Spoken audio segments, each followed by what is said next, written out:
আমাদের পাড়া আমাদের সমাধান, এইটা একটা বিশেষ প্রকল্প, যাতে আমরা কোনো একটা অঞ্চলের কোনো একটি নির্দিষ্ট বুথে কী কী সমস্যা আছে সেগুলো জানতে পারছি এবং খুব সহজেই সেগুলো সমাধানের পথ বেছে নেওয়া যাচ্ছে।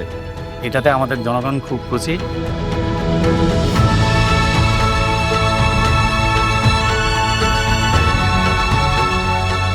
পূর্ণ বিশ্বাস আছে দিদির এই প্রকল্পের উপরে।